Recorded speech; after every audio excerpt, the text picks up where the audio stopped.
Guys, today is Saturday at andito kami ngayon sa probinsya. Ngayon araw ay pupunta kami ng palengke. Kasama ko si Ate Lani at si Kuya Magno, hindi yan si Ate Lani. Ito yung kasama ko. Mabay ka mag-vlog. Ay, Yan, kasama ko si Ate Lani. yung gulong mo daw kalbo na, kailangan na palitan. Wala pang pera, hindi pa sumahod sa YouTube, Kuya. Okay. Di ko alam kung may maabutan pa kayong mga isda. Kasi alas 11 na, dapat alas 7, nasa palengke na kami. Kaya tara na, bilisan natin na. Samahan nyo kayo mamalengke at panoorin nyo yung video namin hanggang dulo para kumita ako. Okay? Kung sa Manila makikita mo puro building, dito naman guys puro palayan, bigasan. Saan ka makakita? Dinadaanan mo ang palay.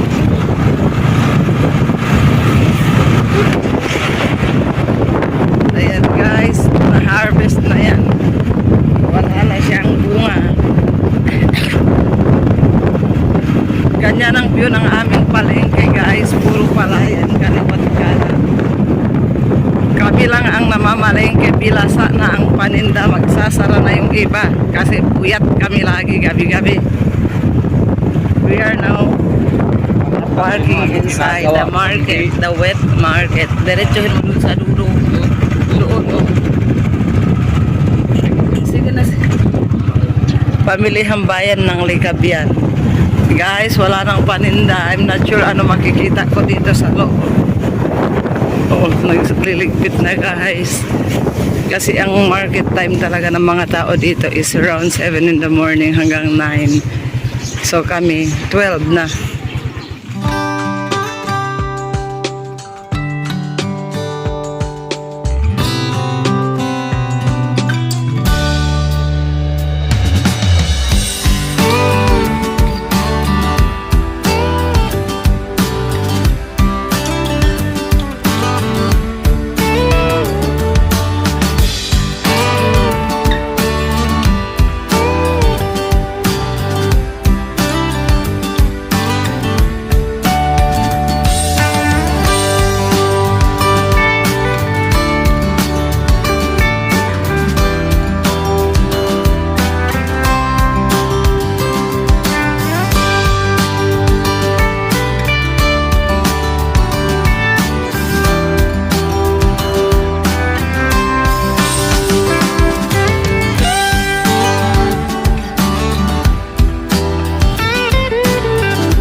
Pumasok muna kami dito sa bilihan ng mga damit kasi nag-request yung anak ni Ate Lani. Magpapabili daw ng short. Si Angel. So ayun guys, tapos na kayo mamalengke.